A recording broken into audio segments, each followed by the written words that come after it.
Yung ano. Mr. President, point of order. Yes, Senator Rafi.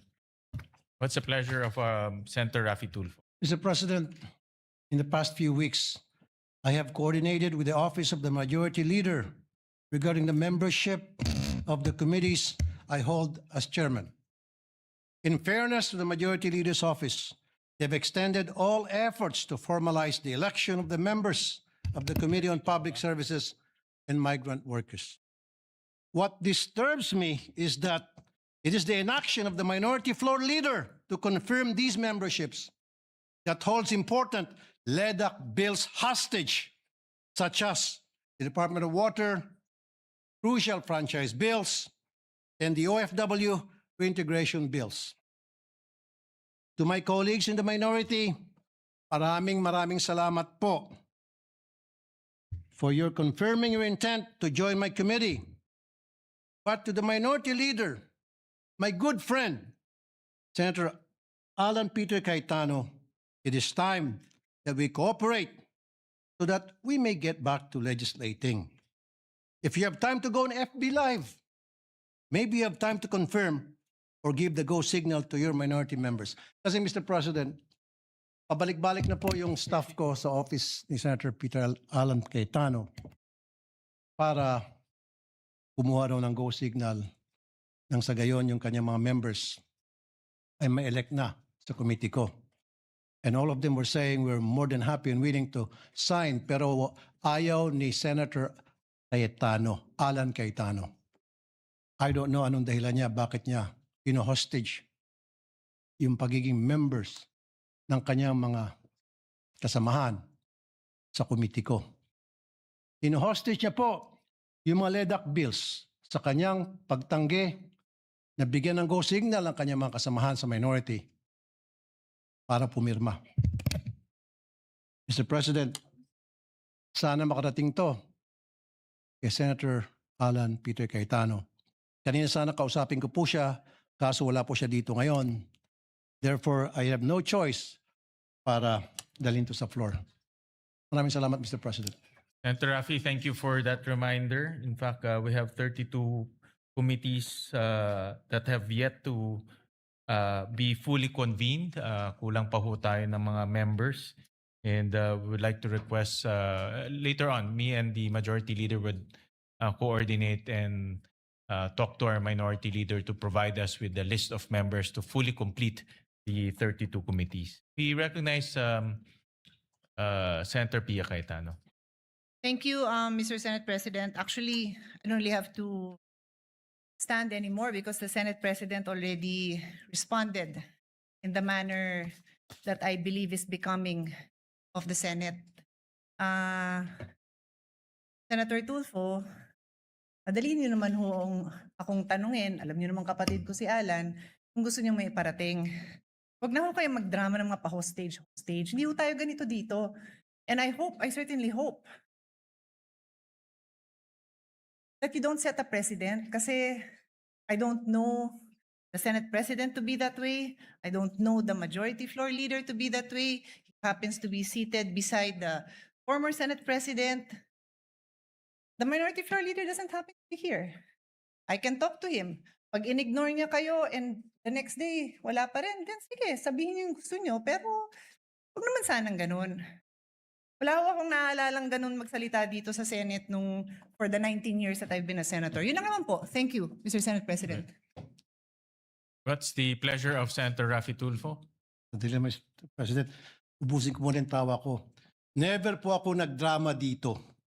Simula nung ako'y maging senador, never ever po ako nagdrama rito. Alugugin niyo po yung mga sa social media. Never niyo ako nakita nagdrama o ginamit to para mag-grandstanding. Alam niyo po yan. Alam na lahat ng tao rito.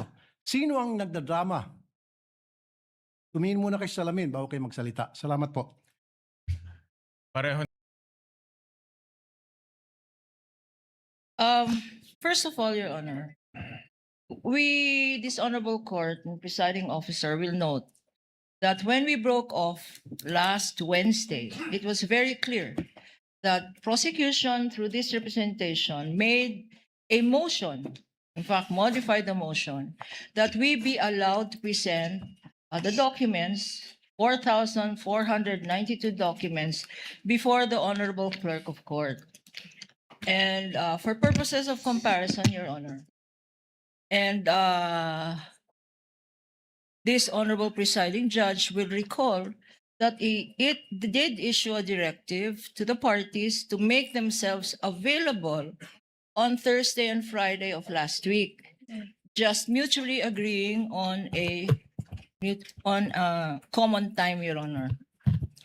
Also, the clerk of court was directed to make themselves available either on Tuesday or Friday or both days, subject to a time agreed upon by both counsels for the petitioner and the respondent. Ito pong nangyari, na indyan po kami. Why do I say that? Wednesday, we made a text message, and I have the text messages here. When do we meet? Tomorrow or Friday? Wala pong sagot nung Wednesday. On Thursday, we waited the whole day. Kailan tayo magmi-meet? Thursday na ngayon. Friday na bukas. Our witness will be on board on Monday. Wala pa rin sagot, Your Honor. The whole day of Thursday.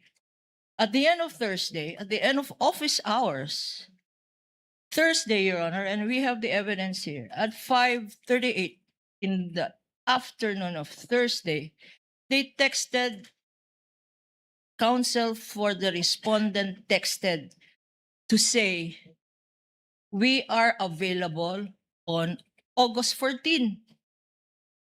This coming Friday, Your Honor, August 14, when napakalinaw naman sa directive ng presiding officer na mag-agree on a date on Thursday or Friday of last week. August 14, what good will that do us? The hearing is today, August 10, and they want us to appear before the clerk of court to compare documents on August 14. For what purpose, Your Honor? Now, the text message is even more disturbing because apart from saying sa August 14 na lang, they even disclaim the fact that this honorable court said Thursday or Friday last week. Wala naman daw sinabi ang presiding officer except to set a time, date, and time mutually agreed upon by the parties. That is bad faith, Your Honor, because sinabi ng presiding officer ang specific dates, Thursday or Friday last week. Wala daw sinabi ang presiding officer. And the presiding officer will recall that you left it to the parties, Your Honor, to agree on the time but not on the dates. Now we are told August 14. The clerk of court over the weekend also was waiting for notice from both parties. And we got a call from the clerk of court saying, walang sinabi sa amin except August 14. In a last attempt, Your Honor, in a last attempt for them, for counsels, for the respondent, this morning, as late as this morning, we approached them to say, we have 1 hour to go, let's start. And they said, again, they refused. They refused, no need daw. Kasi pakitahan na lang ng summaries, etc. No need, Your Honor. Let me just say, Your Honor, that this attitude of the respondent is not new. We had the same attitude pre-trial pa lang. Ayaw na mag-stipulate. Why? Because daw, hindi faithful reproduction. Yung kopya nila, tsaka yung kopya namin. Bakit hindi faithful reproduction? Because ang pinag-awayan, presiding officer, Your Honors, isa lang ang pinag-awayan, covering page. Covering page ng 4,492 documents na yan, ang pinag-awayan, covering page. And that's why they did not want to stipulate. So, Your Honors, if I may, we will necessarily have to go over very briefly this witness, briefly glossing over the documents and identifying her summary, her tabulation, pursuant to the presiding officer's suggestion. And we are invoking as well Rule 130, Section 7 and Section 3C on summaries and tabulations. We will do that, Your Honor. But Attorney Christine, yes, your comment, ma'am?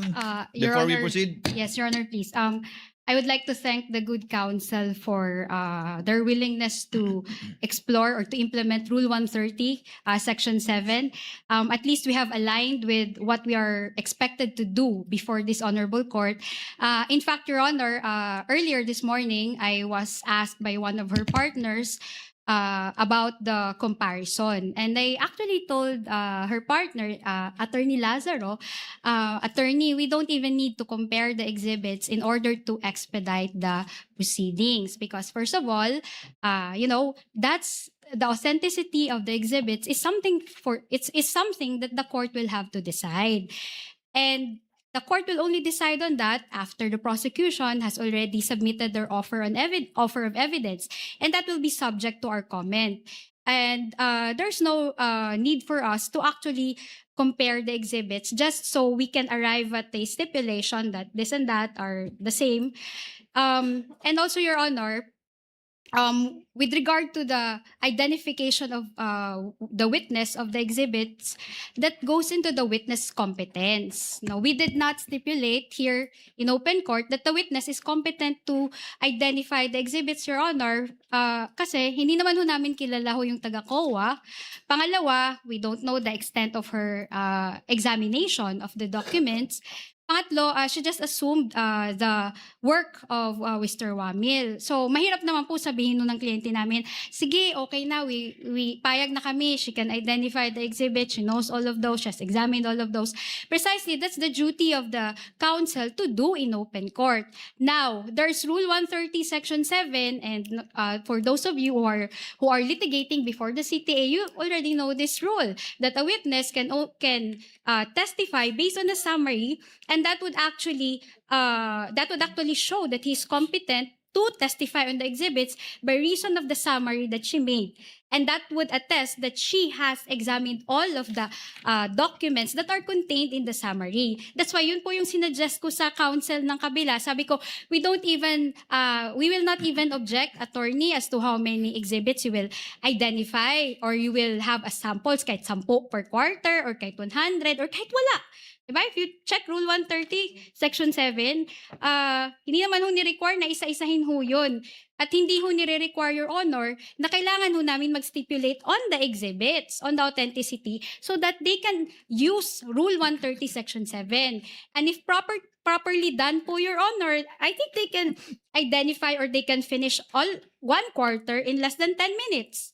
I'm talking about that, no? I'm talking about that based on experience. So, Your Honor, we don't object to their implementation of Rule 130, Section 7, as to the manner by how they will do it. We will also not object, but subject to cross-examination, Your Honor. Thank you. The manifestation of Attorney Christine is noted. Chair will make a ruling so that we can move on. may I just respond to this, Your Honor? Ako na Just magre-respond. very- Ako na very magre-respond briefly. para sa kanya. Sa'yo, Attorney Kapunan. The chair did make a ruling, issue an order for the parties to try to meet Friday or Thursday. However, for whatever reason, lack of lawyers or inclement weather, that did not happen. Chair would just like to correct, hindi ka Attorney Lorna ininjan, baka ginost ka. Kasi hindi ka sinagot eh. Pero hindi ka ininjan, wala namang pinag-usapan date pa eh. Inignore. Ghost na nga eh. Ghost na yung Ginost, bago ngayon. ginost. Hindi na. Ghost na yung bago ngayon. Ghosting pa.